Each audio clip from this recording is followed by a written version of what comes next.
Annabelle though, I think they're still gonna be a bit stumped trying to figure out what exactly does the guy want to play. With the hero pool so wide, with the Alpha, like you guys mentioned, with the Assassins available as well, those are still options they can try and go for. And RRQ, they recognize it, they ban away the link that has been used by Annabelle before, but that also means that there's still a lot of other options available. With the Barats picked up, they ban out the Ling. Shows you just how concerned they are of Annabelle, this new rising threat in Season 13. That's the counter. That's the usual counter for the Assassins, man, the Barats. I think they saw the Ling, I think, farming earlier, and they're like, okay, we don't want to deal with that at all. I thought for Evos, they might be targeting a bit more of the roamers. From the looks of it, with the Lo Yi, everything is fine and dandy, but you need something to enable the Lo Yi to do that damage, because on its own, the Lo Yi isn't nearly as flexible, but they go for that Yutong ban. They want to secure a strong laning phase for Fluffy. We have a comment from a legend though, R7. Whoever wins, they are the best. The most important thing is to never give up. And it looks like RQ aren't giving up. They go for a ban towards the gold lane now. Bruno taken away from Brands, putting him in a position. What are you gonna pick? Claude's been taken. Natan Harith banned out. Oh, Nolan for Annabelle. So they're still going for the Assassin despite the Barats. Oh man, a Lo Yi against a Nolan. When I'm on the receiving end of that, I am usually not a happy camper.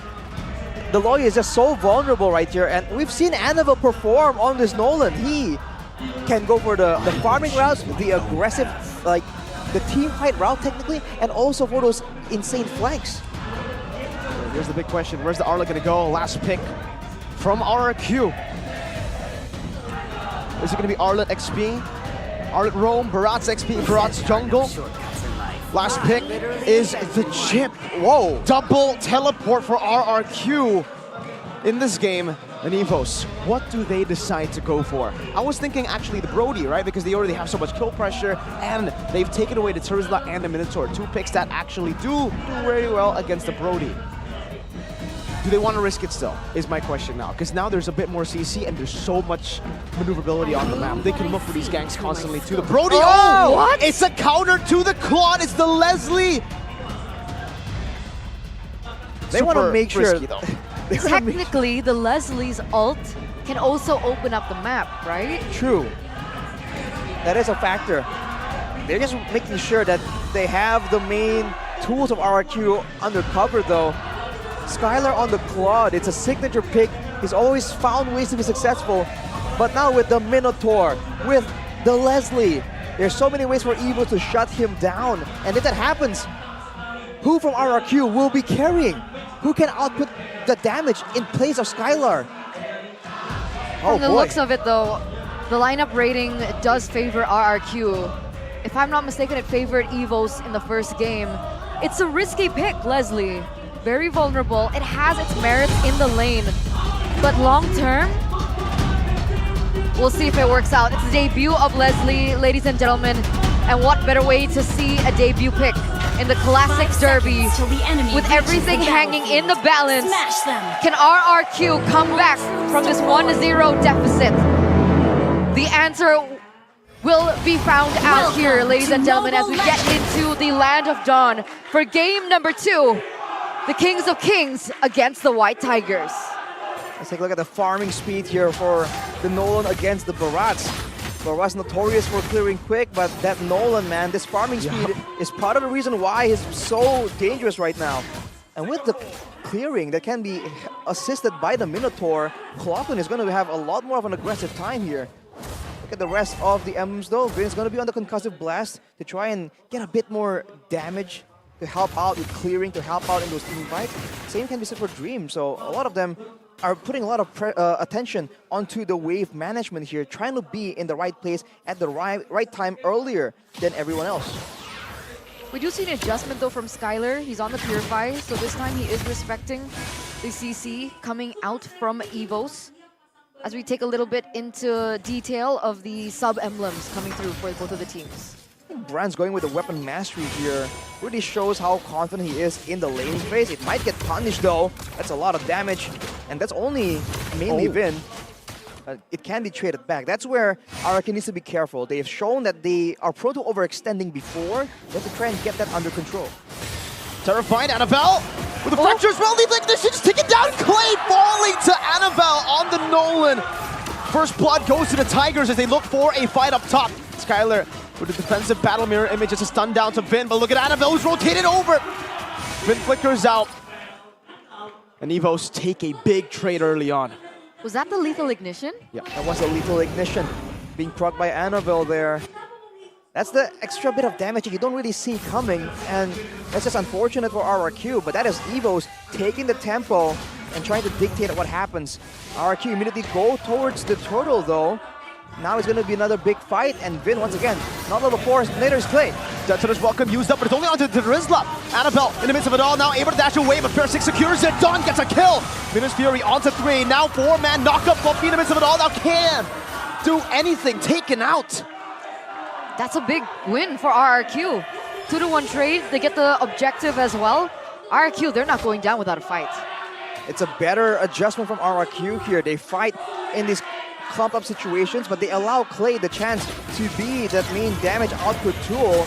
As right now, Dreams, a shortcut on the Dreams he goes. One last shot should do it. The final slash connecting on the Brands, but they don't commit even further. Snipes from Brands to reveal Vin's position. Clockun hovering over, but Clay's taken that shortcut up top.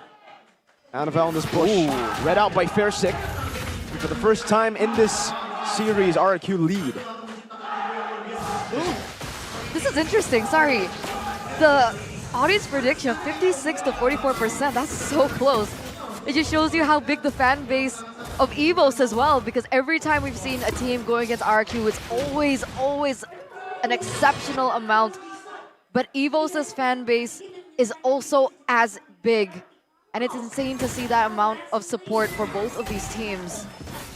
But it looks like Evos... Vin baited into the turret. No shortcut placed down, or did he place it down? It looks like he did. There's some teleports over up top. But remember, for Evos, they are very happy just letting this goal lead build up as long as it doesn't get to a point where it's crazy. Because they have a Leslie, they have that late game insurance. That's why RRQ are the ones looking for the fights, trying to disrupt Annabelle, but he's been able to farm really, really well. Caught up in levels to Fairsick, and even in the lanes. There's not a lot of ways for RRQ to really set up for a gank unless Evos overextends. So I think neutral objectives, in fact, are the only ways for RRQ to force Evos into a big fight. But look at Clay and the damage, man. That's the kind of damage that they have to play around. Onto Fluffy they go, even a final slash committed down. Fluffy still able to evade from this initiation. Annabelle with the retribution on to his own purple buff. And that will mean that they will have to concede the second turtle of the game. Implosion, or no, rather diversion up top. Vin as well has rotated up top. Now a stun down in the shortcut. Annabelle might be caught, stunned up, and taken out. Clockun unable to react to it now. Detonator's welcome. Able to catch Dreams in the final slash, taking a killing spree away. Evo's Glory running for the hills. They're overwhelmed right now. Brands is going to be in trouble, still going to be able to get away. But they're overwhelmed by the accessibility of the map that RRQ currently holds with the Luo Yi as well as the chip. They don't know where to look. They don't know that at every turn RRQ can be lurking, and they have fallen behind in tempo because of that. A 2,000 gold lead so far as we take a look at their equipment. It's really just a weird situation having two global teleports on the side of your opponents. But ooh, that's a penalty zone. And an all into the bottom lane. The Terrifying not able to connect. Dawn goes back in with the vengeance and the final slash, but still will be shut down. Clockun steals away that final slash, and Vin will not commit to this engagement. Skylar into the bottom lane. He goes, the lane swap. Small victories for Evo's Glory here, trading it back. Look at the items though. Skylar has the Corrosion Sight, but that's about it. That's valuable utility though. If they do go for short skirmishes, the extra bit of slow can help, especially with Clay trying to land his spells to trigger the passive and get that extra bit of stun from that Luo Yi. On the other side, Kun already has the Enchanted Talisman though, so beware for which ultimate he will steal away in the middle of these fights that can make or break these small skirmishes. We have a fun fact and a diversion play though. That's his welcome onto the Minotaur. Dream stunned up, chain CC'd and taken out. Still able to heal for a bit. Brands, ooh, barely dodging away from the missiles that can pull him back. Brands evades, sacrificing the Minotaur. So according to the fun fact, this is the second time that Skylar has used Claude in MPLIDs13 with a 100% win rate. Previously, out of the 26 Skylar games, Claude was banned 25 times. Wow. So it's still sitting at 100%. That's respect. That's also Fairsick stealing away the orange buff though, so they are very actively using this mid-game power spike, this mid-game threat where Evos don't know where they are, just go into the jungle and shut down Annabelle as much as possible. They're changing their plans. They don't want to go for the commitment onto the neutral objective. They were looking to pick onto Skylar instead, but they weren't able to do that. Diversion play, catches Fluffy with a death to his welcome. No Dreams will be able to capitalize with 3-man Minions Fury. No follow-up, just Press gets brought back and out the blazing new went to the back line by Skylar! Able to find Brands. An all-out win for RRQ as they push and march forward.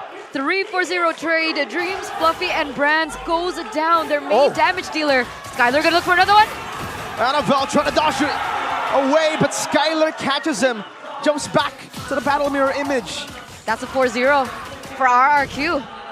It just came out of nowhere, and Evos, they're lacking the damage here.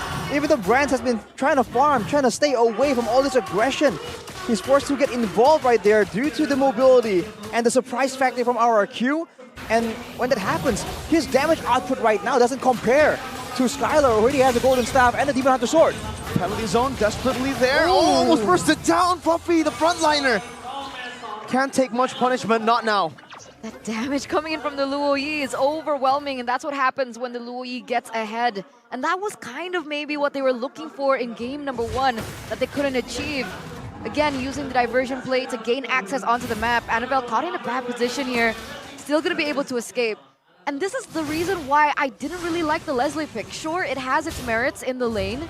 It's really good for poke, but they need a finisher, and so far they haven't been able to do that. 3-level diff, by the way, between the gold laners. Insane. Because it's not just the laning phase, it's also the movement around the map.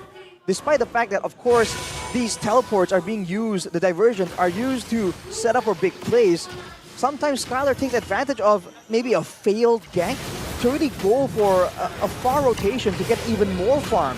RRQ right now, with the control that they have, they're farming both jungles, and that is the extra bit of resource that Skylar is getting, that's getting him ahead over the opposition. And you already see, again, the 2 teleports available. I'll spot out Annabelle, but for the most part, Evos, they're just waiting for a trap here. There's so much space, there's so much access that Evos have. You want to punish Min, they can't even do that. Nope. He is forced to use the flicker though. Wow. Very, very early. That will be the Lord taken. For free. And you immediately have flashbacks to the diversion play into the base. I wonder if you're going to see it here, considering that RRQ's main engagement right now is the flank, is the fact that they'll show up behind you and you're just not ready for it. Really want to see the items now and the gold lead that Skylar has built, because this is nasty stuff. Annabelle comes in the Skylar, but he gets bursted down instead. Done! Finds the final slash to execute Annabelle. And Evos, they are forced back, not just to their tier 2s, but down to their base turrets.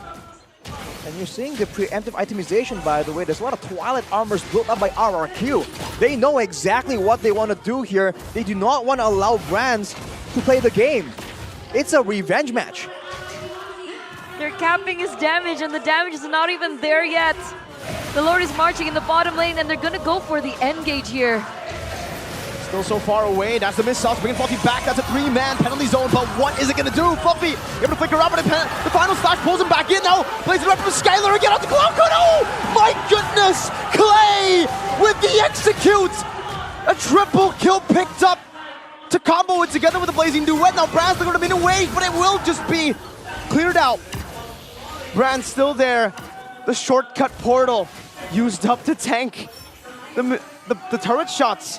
And RRQ are flanking this base turret, trading angles. Fluffy will be spawning back in 2. RRQ looking for the end, possibly here in the 11th minute of the game, where Brands tries his best to clear it out. But yes, no damage just yet for Brands. Evos will be able to see another day, but it will be a very bleak day for them. Prolonging the inevitable here, but they do manage to defend the base. All the inhibitor turrets have been taken out, however. And the lanes are still crashing. RRQ can still push if they want to. 11k gold lead. That Lord advantage gave them a 6,000 gold benefit. They're setting an 11k gold advantage, so definitely winning out, and they do have strong late game still if they really want to duke it out. I thought they were going to go for the end right there, but no, they're going for a diversion play.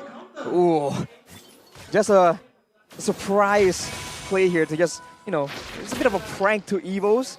It wasn't really a decisive diversion, but now that they've used it there, they've exposed it, so Evos will be aware of it. But at the same time, now they're also gonna be overthinking. Is there gonna be a diversion inside the wall, outside the map? That is an extra layer of mind games that RRQ are using. As Annabelle, he finished the Sea Halberd there, so that will allow him to do a lot more damage to Versik and Bin. At the same time though, they are just very, very tanky right now. Especially Versik with the Sky Guard and helmet, he is a big man. But can Brands get to a point where his damage is just unwavering? That can turn the game around. Like an Atan moment for Leslie. I think it's different. Even if Brands does scale and he gets an opportunity to just delete someone, he can possibly delete Skylar, who isn't going for like a Wind of Nature. So he can absolutely get bursted down by that true damage, and the Wind of Nature technically won't even matter. But I think Skylar's way too careful for that. He's gonna be Brands is gonna be forced to use all that true damage onto the front lines, and after the initial burst, he'll be stuck just waiting around for the cooldown. Whereas for RRQ, they can just keep pummeling through, especially with the front line, especially with the Lo Yi. A prolonged fight is exactly what they want. Their wave clear isn't that good, right, Evos? But they have actually managed the waves in a way where only one lane will crash. The other side lanes will be coming down very late. Fluffy now caught in the bad spot. Able to find a penalty zone. Now it's also good. With a final slash thrown away and a flicker as well. Knocking up Clay. Versik knows that it's welcome to be used up, and Annabelle going to be locked down in the back. Smacked by Vin. Brand still did some damage. Skylar goes over to Blazing Duet. The turret is still there, but they're not going to go for it just yet. They will be able to end the game, however, as Evo's Glory fail with their composition to shut down the Claude. 1-1 in the Classic Derby. The Leslie debut does not come to fruition today, ladies and gentlemen, as they have to concede this point and no longer can go for a 2-0 against the Kings of Kings. They will not back down. They will not surrender, forcing a game number 3 in this classical derby. Great adjustments from RRQ, allowing them to actually make full use of that mid-game, that mid-lane Lo Yi with all the burst potential. And given the two global